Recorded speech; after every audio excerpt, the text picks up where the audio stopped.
बहुत शुक्रिया शर्जील इनाम मेमन साहब ज्वाइन करने के लिए। सबसे पहले तो हम चाहेंगे, क्योंकि आपके पास डायरेक्ट इन्फॉर्मेशन वहाँ से आ रही होती है, करेक्ट इन्फॉर्मेशन आ रही होती है, क्या इत्तलात आ रही हैं इस वक्त, क्या सिचुएशन है गुल प्लाजा की? बिस्मिल्लाहिर्रहमानिर्रहीम जी, शुक्रिया।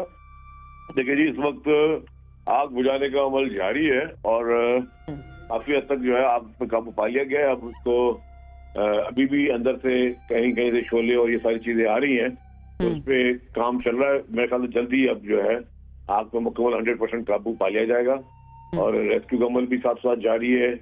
तो जो हमारी रेस्क्यू 11122 की टीम है, जो फायर ब्रिगेड की टीम है, जो पूरी इंतजामिया है, वो वहाँ पे नॉन स्टॉप जिस रात से लगी है आग वहाँ पे मौजूद है और इस वक्त अमल पूरा मुकम्मल तौर पे चल रहा है। शर्जील साहब, थोड़ा सा ये बता दें, इतना वक्त क्यों लग रहा है? वो जो लोग अंदर फंसे हुए हैं, 65 से 70 के करीब लोगों का बताया जा रहा है जो अभी भी इस बिल्डिंग के अंदर हैं।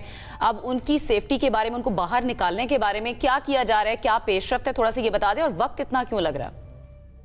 देखिए जी, वक्त ये लग रहा है कि अंदर आग बहुत ज्यादा है। 1200 दुकानें थी और 1200 दुकानों में मुख्तलिफ किस्म का मटीरियल था और ज्यादातर वो मटीरियल था जिसने एक सेकंड में जो है कहते हैं पलक झपक के उसमें पूरी आग को पकड़ा। उसमें कपड़े की दुकानें भी हैं, उसमें परफ्यूम्स की दुकानें भी हैं, उसमें बच्चों के खिलौने की दुकानें भी हैं, उसमें इलेक्ट्रॉनिक आइटम भी हैं। तो सारी चीजों ने जब यकमुश्त उससे कुछ किया तो ज़ाहिर है, जब मैं आपको ये भाई बता रहा हूँ कि ऊपर 36 आवर्स से कंटिन्यू अगर वहाँ पे पानी भी जा रहा है, फोमिंग भी हो रही है, उसके बावजूद जो है, क्योंकि उसकी इंटेंसिटी बहुत ज्यादा है, जितनी इंटेंसिटी ज्यादा होगी उसमें उसका टाइम भी उतना लगेगा। बिल्कुल ऐसी, और बहुत ही अंदर का एनवायरनमेंट भी ऐसा था कि बहुत कंड्यूसिव था। ये बताइएगा शर्जील साहब, आप या सिंध हुकूमत किसको रिस्पॉन्सिबल समझती है, कौन जिम्मेदार है इस तरह के हादसे? कराची में कोई पहला हादसा तो नहीं है, लेकिन चले पहलों की हम बाद में बात करेंगे। इसके आग लगने पे और यहाँ पे जो जानों का अभी तक नुकसान हुआ है या पूरी बिल्डिंग का जो नुकसान हुआ है, किसको रिस्पॉन्सिबल समझते हैं आप? नहीं, इसके लिए चीफ मिनिस्टर साहब ने एक फैक्ट फाइंडिंग कमेटी के लिए कहा है और कमिश्नर कराची जो है वो उसको लीड कर रहे हैं और डेफिनेटली वे पूरा एक एक पहलू को, एक एक चीज का जो है वो करेंगे, इसमें अकाउंटेबल करेंगे। अब मैं इस वक्त यहाँ बैठ के कोई फ्लूक कर दूं, कोई स्वीपिंग स्टेटमेंट दे दूं, उससे बेहतर है कि वो फैक्ट फाइंडिंग कमेटी की रिपोर्ट आ जाए। जब पूरी रिपोर्ट आ जाएगी तभी हम बता सकेंगे कि एग्जैक्टली जो है इसमें कॉज क्या था, जिम्मेदारी किसकी बनती है, जो भी चीजें वो उसमें की जाएगी।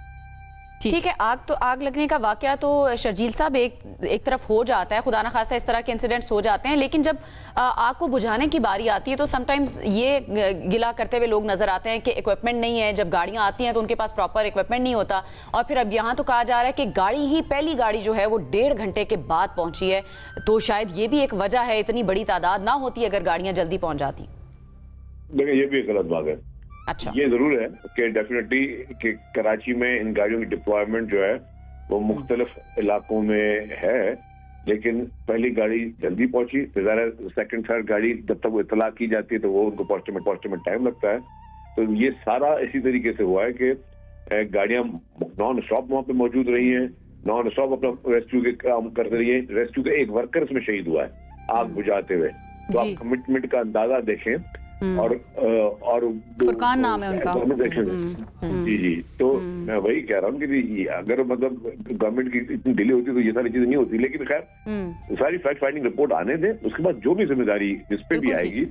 बिल्कुल ठीक है, बिल्कुल इंतजार करना चाहिए। किसी के ऊपर कोई इल्जाम राइट नाउ नहीं लगाया जा सकता डेफिनेटली जब तक इन्वेस्टिगेशन या तहकीकात मुकम्मल नहीं हो जाती हैं। शर्जील साहब, अब जितने भी लोग हैं जिनकी जानें गई हैं या जो जख्मी हुए हैं, या डेफिनेटली अब जब मुकम्मल किया जाएगा रेस्क्यू ऑपरेशन तब सही तादाद का पता चलेगा।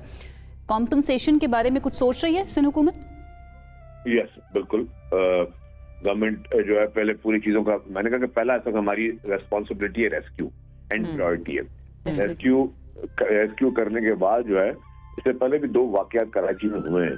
एक बोल्टन मार्केट में आग लगाई गई थी, एक वो वाकया था, फिर एक टिम्बर मार्केट में आग लगी तो गवर्नमेंट ने उनको जो है कम्पनसेट किया। तो इसमें भी इंशाल्लाह ताला गवर्नमेंट पीछे नहीं हटेगी। अच्छा, एक और चीज शर्जील साहब, लास्ट क्वेश्चन मैं आपसे पूछना चाहूंगी कि यहाँ पे जो बिल्डर्स होते हैं वो जो गलत फायदा उठा रहे होते हैं, यहाँ पर भी जो इत्तलात थी कि बेसमेंट के अंदर पार्किंग बननी थी, लेकिन यहाँ पर दुकानें बनाकर उनको 1-2 करोड़ के अंदर बेचा गया और वहां से फायदा उठाया गया और लोगों की जानों को खतरे में डाला गया। इस तरह के बिल्डर्स का क्या करना है शर्जील साहब? देखिए मैं फिर अगेन वही मेरी रिक्वेस्ट ये है कि हर बिल्डिंग का अलग नॉइज है। अगर इसमें कोई इस तरह की चीज है तो पहले फैक्ट फाइंडिंग की रिपोर्ट आए, वो बताएगी कि जी इसमें कहाँ पे वायलेशन किसकी रही है और फायर इक्विपमेंट्स थे नहीं थे, जो सेफ्टी वालों की जिम्मेदारी क्या है। मतलब हर पहलू को देखकर ही डेफिनेटली हम इसको फाइनल कर सकेंगे और कि इसमें क्या कोताही थी, क्या कौन रिस्पॉन्सिबल है, और फिर उस पर किया जाए। कोई भी चीज जो है ना हम लोग अगर सिर्फ अंदाजों पे अगर करेंगे तो फिर वो मेरे ख्याल से इट्स नॉट लाइक इनफ।